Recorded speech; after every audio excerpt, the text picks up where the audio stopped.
आज finally max sterilise के लिए चला गया। एक और सबसे बड़ा काम।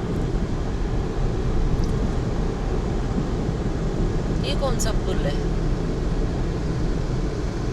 Sterilisation for max.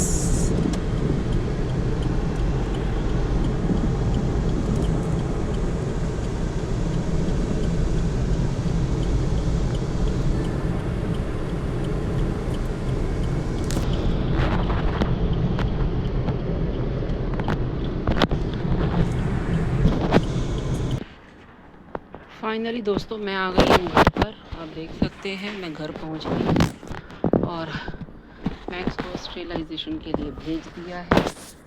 और मैक्स आएगा 4 दिन बाद, यानी कि मंडे को मैक्स आएगा। और वापस स्टेलाइजेशन के बाद 4 दिन लगते हैं। 4 दिन वो लोग वहाँ पे रखेंगे उसको। और आज का दिन और कल का दिन वो उसको खाली पेट रखेंगे, उसको खाना नहीं देंगे, वो भूखा रखेंगे उसको, क्योंकि उसका कल सर्जरी है मैक्स की। तो हम अपना काम पूरा ईमानदारी से पूरे तरीके से कर रहे हैं। जितने भी हमारे आसपास के डॉग हैं उन सब की हेल्प कर रहे हैं, क्योंकि जो परी और मैक्स बहुत अच्छे से रहते हैं। और मैक्स का स्टेलाइजेशन बहुत ज़्यादा ज़रूरी था। ये आप देख सकते हैं कचरे वाला आ गया है और मैंने कचरा भी दे दिया है। जितना भी घर का कचरा था ये कचरे वाला जा रहा है।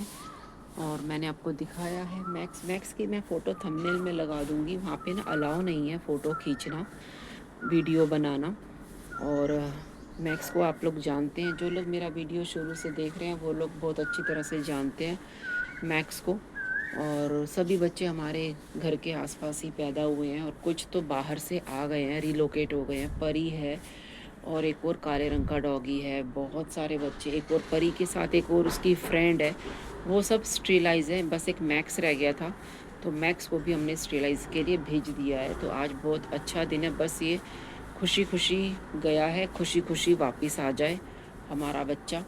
और जब भी कभी आप स्टेलाइजेशन के लिए भेजो तो पूरा प्रॉपर खुद से भी जाओ। जब आपको पता है कि भी वो वैन वाले आकर के लेके जाते हैं बच्चे को, तो आप खुद से अपने आप अलग से कन्वेंस करके जाओ देखने के लिए कि आपका बच्चा कैसा है, किस हाल में है। अपने घर के 10 काम छोड़ के जाओ, लेकिन आप जाओ ज़रूर, क्योंकि उनको भी पता चलना चाहिए कि हमने विदा किया है, अलविदा नहीं किया। ठीक है, तो उनको इतनी कॉमन सेंस होनी चाहिए कि अगर हमने बच्चे को वहाँ पे भेजा है तो हमें बच्चा अपना वापस चाहिए सही सलामत। तो 4 दिन बाद मैक्स वापस आएगा तो मैं आपको ज़रूर उससे मिलवाऊंगी। बहुत प्यारा, बहुत लॉयल बच्चे हैं। स्ट्री डॉग बहुत अच्छे होते हैं, इंसानों से तो बेहतर है। एक्चुअली जो डॉग हैं वो इंसानों के साथ रहना चाहते हैं, लेकिन इंसान इस बात को समझना नहीं चाहता। डॉग इंसान के साथ रहना चाहते हैं, लेकिन इंसान इस बात को समझना नहीं चाहता। ये मैं दोबारा रिपीट कर रही हूँ। डॉग की नेचर ही है कि भी मैं इंसान के साथ रहूँगा तो इंसान रोटी खाएगा तो मुझे भी रोटी देगा। लेकिन कहीं ना कहीं ये इंसान की बेवकूफ़ी है जो कि वो डॉग को लात मारता है, जहर देता है, डंडे मारता है। तो ये इंसान की बदकिस्मती है जो कि वो डॉग को समझ नहीं पाता। तो जो लोग डॉग को समझते हैं वो हमेशा खुश रहते हैं। मेरी तरह मैं हमेशा खुश रहती हूँ और खुश रहने की कोशिश करती हूँ। छोटी छोटी बातों को मुद्दा मत नहीं बनाती हूँ। ज़रूरी नहीं है हर चीज़ आपको पता हो। जो चीज़ आपको नहीं कोई बताना चाहता, नहीं कोई दिखाना चाहता, तो ज़रूरी नहीं है हर चीज़ में घुसना।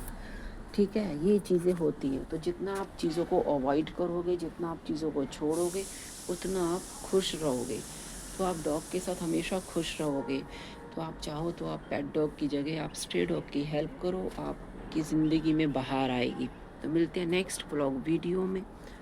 तो ये छोटा सा ब्लॉग वीडियो आपको कैसा लगा मुझे कमेंट करके ज़रूर बताना। इस टाइम मैं आ गई हूँ अपनी बालकनी में और मैक्स गया स्टेलाइजेशन के लिए।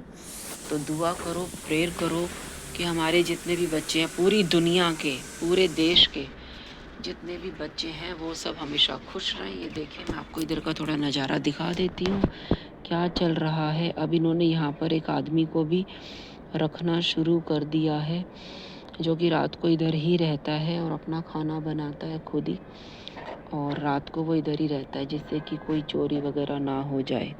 तो एक आदमी का यहाँ रहना ज़रूरी है, चोरी वगैरह का खतरा नहीं होता।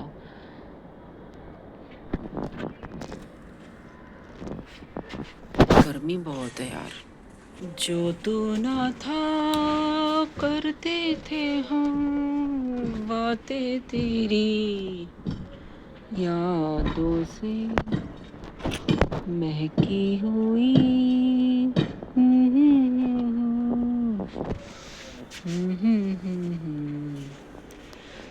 जाने कैसे फिर से नैना भरे, समझे थे हम गम है खत्म, दिल ही ना माने फिर से नैना भरे, समझे थे हम गम है खत्म, दिल ही ना माने फिर से।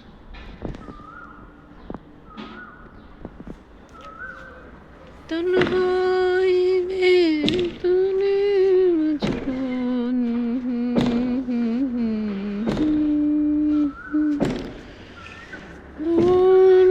रोना आ रहा है मुझे सच में यार। मैक्स बहुत ज़्यादा रो रहा था, मैक्स बहुत ज़्यादा रो रहा था, बहुत रो रहा था मैक्स।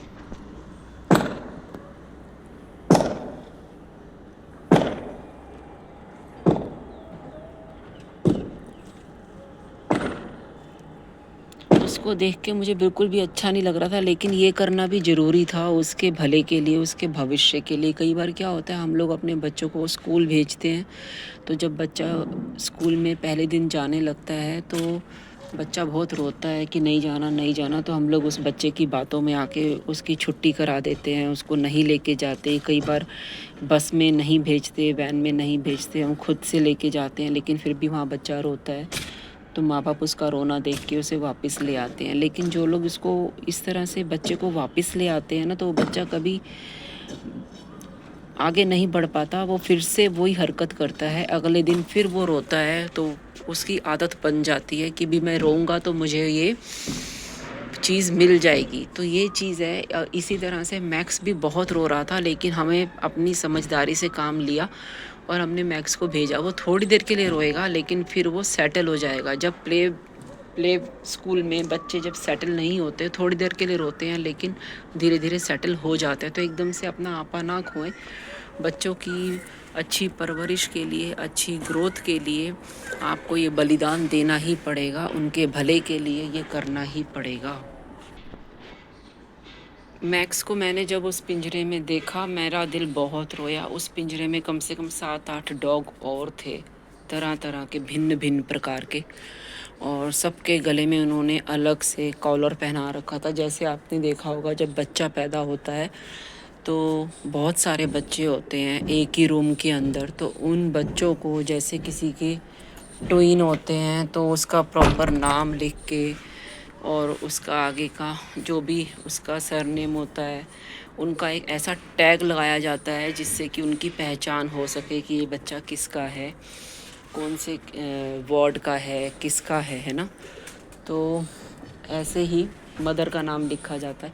ऐसे ही जब स्टेरिलाइजेशन के लिए वो वहाँ पे पिंजरे में होते हैं, तो हमने बहुत सारे बच्चों का स्टेरिलाइजेशन कराया, तो हमें मालूम है कि वो उनको पिंजरे में रखते हैं, और एक पिंजरे में तरह तरह के डॉग होते हैं, दूसरी जगह से डॉग लाए हुए वो भी उसी में रखे जाते हैं। सब डॉग्स मिक्स हो जाते हैं, तो उनकी पहचान के लिए कौन सा डॉग कहाँ से उठाया है, तो उनकी पहचान के लिए उनके गले में एक पट्टा डाला जाता है, छोटा सा वायर डाली जाती है, एक स्टेप डाला जाता है, टैग डाला जाता है, जिससे कि उनकी पहचान हो सके। मैक्स बहुत ज़्यादा रो रहा था, लेकिन मैंने उसको बहुत प्यार किया, उसको समझाया कि बाबू 2-4 दिन में आप वापस आ जाओगे, मैं आपको लेके आऊँगी, क्योंकि लेके तो वही लोग आएंगे वापस, लेकिन मैं लगातार उनको फ़ोन करती रहूँगी। जब वो लेके आएंगे तो मैं सीधा बाहर जाऊँगी रोड पर और ख़ुद अपनी आँखों के सामने, चाहे 10 काम क्यों ना छोड़ने पड़े, जैसे मैं अभी गई हूँ 10 काम अपने घर के छोड़ के। तो जब कभी बच्चों के बारे में बात आती है, जब भी कभी अपनों की बात आती है, तो 10 काम छोड़ के आप भागो,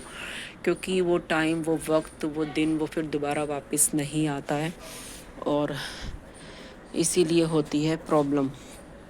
तो ये रहा हमारा गौरी। गौरी मैक्स का पापा है, ठीक है, गौरी मैक्स का पापा है और इसको लग रही है गर्मी, इसको बैठना है अंदर, लेकिन देखो देख रहा है मुझे, गोदी ले लूँ इसको मैं, है। अब आप बड़े हो गए हो बेटे, अपनी जिम्मेवारी खुद उठाना सीखो, ठीक है गौरी। मैक्स अभी आ जाएगा, इसको भी पता चल गया है कि मैं मैक्स को देख के आई हूँ वहाँ पर, और इसीलिए ये भी परेशान हो रहा है। बाप है, बाप का दर्द अलग ही बयां होता है। जब बाप रोता नहीं है लेकिन अंदर से वो तकलीफ़ में होता है कि उसके बच्चे सब ठीक रहें। बाप का प्यार अनोखा होता है। बाप का प्यार कोई भी नहीं समझ सकता। वो लोग समझ सकते हैं जो अपने पिता से, अपने पापा से बहुत ज़्यादा प्यार करते हैं और उन्होंने अपने पापा को देखा हो कि उनके पापा किस तरह से स्ट्रगल करते हैं लाइफ में और किस तरह से उनके लिए रोटी कमा के लाते हैं और किस तरह से उनको स्कूल लेके जाते हैं। तो बाप बाप ही होता है, जितना मर्जी आप कर लो, ठीक है। जो माँ बाप करेंगे ना वो कोई नहीं करेगा आपके लिए, चाहे कुछ भी हो जाए। अपने पेरेंट्स को हमेशा बहुत अच्छे से प्यार किया करो, क्योंकि वही हैं जो आपको 2 वक्त की रोटी देते हैं, रिस्पेक्ट देते हैं, सम्मान देते हैं। दुनिया में कोई आपको चीट कर सकता है लेकिन माँ बाप कभी आपको चीट नहीं करेंगे। और गौरी मैक्स का पापा है और मेरी जान है। गौरी मेरी जान है। गौरी को भी ऐसे ही वो लोग उठा के लेके गए थे स्टेलाइजेशन के लिए, बहुत सारे बच्चों को लेके गए थे। फिर गौरी जब वापस आया तो 4 दिन तक गाड़ी के नीचे छुप गया, क्योंकि वो बहुत पेन में था, बहुत दर्द में था। तो ये छोटा सा व्लॉग वीडियो आपके लिए बनाया, तो समझने वाले अच्छी तरह से समझेंगे एक माँ का दर्द। और जब बच्चे को हम लोग स्कूल में भेजते हैं तो बच्चा किस तरह से रोता है, लेकिन मैं उन माँओं में से नहीं हूँ कि अपने बच्चे को वापस ले आऊँगी। मुझे अपने बच्चे को ठीक करना है, उसको अच्छे से ट्रेंड करना है, उसको सेटल करना है, उसको सिखाना है। तो कुछ सिखाना है, उसका भविष्य संवारना है, तो आपको अपने बच्चे के रोने को थोड़ी देर के लिए अवॉइड करना पड़ेगा, क्योंकि आप उसके भविष्य की चिंता कर रहे हो, ठीक है। बच्चे को याद नहीं रहेगा कि वो रोया था, लेकिन उसको ये याद रहेगा कि हाँ भाई मेरी माँ ने, मेरे पापा ने मेरे भविष्य को संवार दिया, तो वो आपको थैंक यू बोलेगा। तो ये छोटा सा मैसेज है आप सबके लिए कि मैक्स को हमने स्टेलाइज के लिए भेज दिया है। मैं जाके देख कर के आई हूँ, उसको पिंजरे में रखा हुआ है। खाना नहीं दिया जाएगा उसको, खाना उसको कल रात को देंगे वो लोग, और आज वो उसको लेके गए हैं, कल रात को उसको खाना मिलेगा। तो आप सब लोग प्लीज़ मेरे को कमेंट करके पूछ लेना, किसी को अगर कोई पूछना है तो प्लीज़ वीडियो को ज़्यादा से ज़्यादा शेयर करना, सपोर्ट करना, लाइक करना। Thank you, bye. और ये देखो कंस्ट्रक्शन चल रही है, बाय। 3 मंजिला घर था ये, और अभी 1 मंजिल टूटी है, दूसरी और ये तीसरी। बाय।